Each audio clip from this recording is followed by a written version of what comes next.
여러분 안녕하세요. 금일은 갈라디아서 2장을 통해 복음을 잘 사수한 바울과 사도들의 모습을 살피고 묵상하길 원합니다. 여러분, 진리 안에서 융통성을 지키는 것과 진리를 상대화하는 것은 어떻게 다를까요?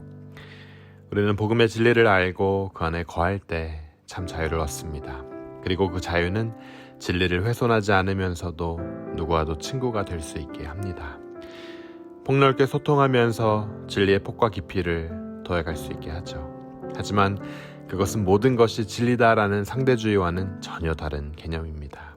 여러분, 우리는 어떻게 복음의 융통성과 상대성 사이의 균형을 유지할 수 있을까요? 금일 말씀이 이 질문에 대한 답을 제시하고 있습니다.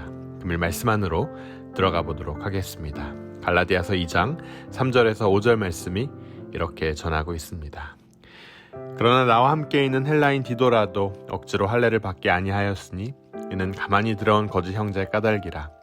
저희가 가만히 들어온 것은 예수 그리스도 안에서 우리의 갇힌 자유를 엿보고 우리를 종으로 삼고자 함이로되 우리가 일시라도 복종치 아니하였으니 이는 복음의 진리로 너희 가운데 항상 있게 하려 함이라. 금일 말씀을 보면 바울은 디도에게 할례를 행하라는 예루살렘 유대 그리스도인들의 요구를 거절합니다. 복음의 진리를 사수하는 바울의 모습이죠. 강제로 디도에게 할례를 행하는 것은 자신이 이방인들에게 전하고 있는 복음을 정면으로 부정하는 일이 되었기에 그는 절대로 그 일을 행하지 않았어요. 무할례자를 열등히 여기고 또 할례를 율법의 필수 조건으로 주장하는 예루살렘 일부 사람들의 요구에 굴복하지 않았다는 거죠. 구원은 그리스도를 믿는 믿음으로 이루어짐을 입으로 전하면서 행위로도 이루어진다라고 전할 때 바울을 따르던 사람들이 얼마나 혼란스러워할지를 그는 잘 알고 있었습니다. 자신의 행동과 상황의 처신을 통해 복음이 보호되고 지켜짐을 그가 잘 알았다는 거죠. 관계를 생각할 때 또 좋은 게 좋은 거다라고 생각할 때 복음은 상대화되고 복음의 에센스는 희석될 수 있지만 바울은 이들의 요구를 거절할 때 관계적으로 불편해지고 어려워짐을 알매도 불구하고 결코 두려워하지 않았습니다. 복음의 진리를 훼손하면서까지 그가 획득해야 할 사도권은 그에게 없었다는 거죠. 불편해지기를 두려워하지 않을 때 우리는 진리의 편에 설 수 있습니다. 사랑하는 여러분, 오늘 하루를 살며 이 세상에서 불편함 없이 살기 위해 복음의 편에 서길 주저하신 적 있으십니까? 잠시 복음을 희석하면 내가 영위하는 관계가 어색함 없이 넘어가기에 비복음적인 요청을 수락하신 적 있으십니까? 금일 말씀을 통해 복음을 사수한 사도 바울의 그 강인함을 우리는 엿볼 수 있습니다. 복음을 사수하는 마음, 상대성에 맞서는 용기, 그리스도인으로서 이 시대를 사는 우리 모두에게 절대적으로 필요한 자세입니다. 계속해서 말씀 보도록 하겠습니다. 6절에서 9절 말씀이 이렇게 전하고 있어요.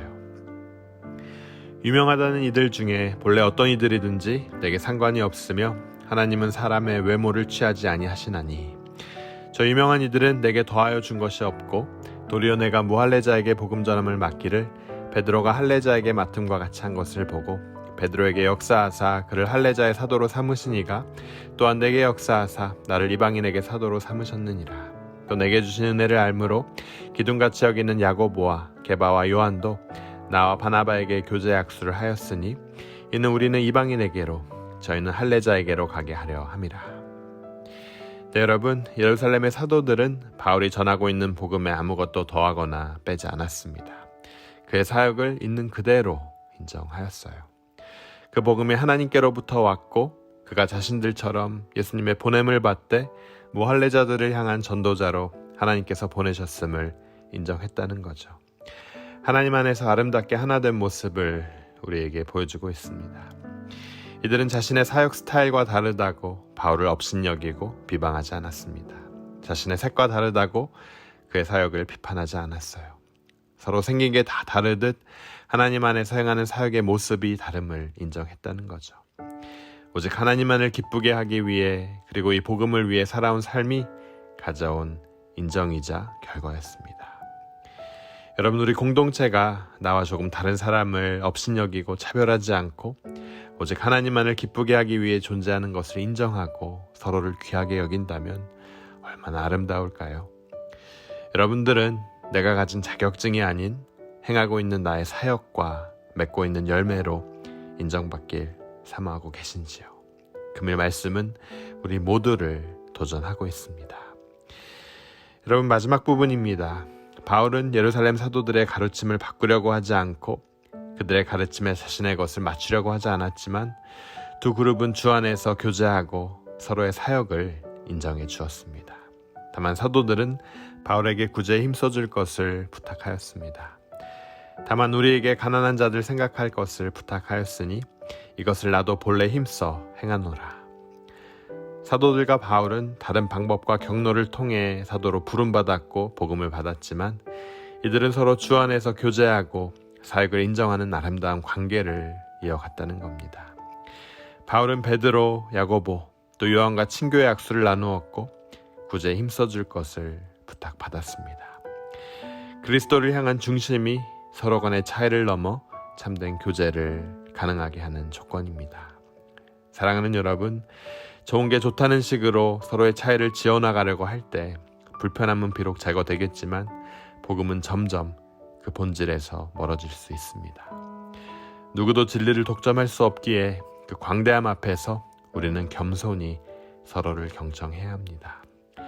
진리를 향한 선한 열정만이 우리를 참된 교제와 나눔으로 인도하기 때문이에요.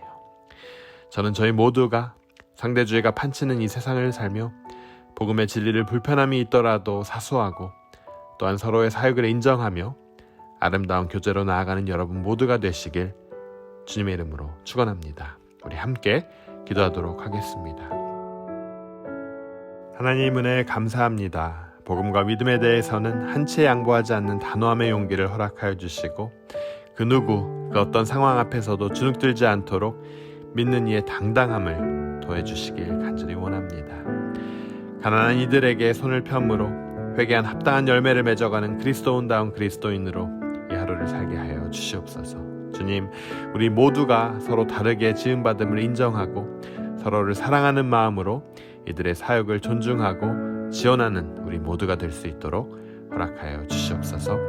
우리 모두를 그리스도인으로 불러주신 주님, 그 예수 그리스도의 이름으로 간절히 기도드립니다. 아멘.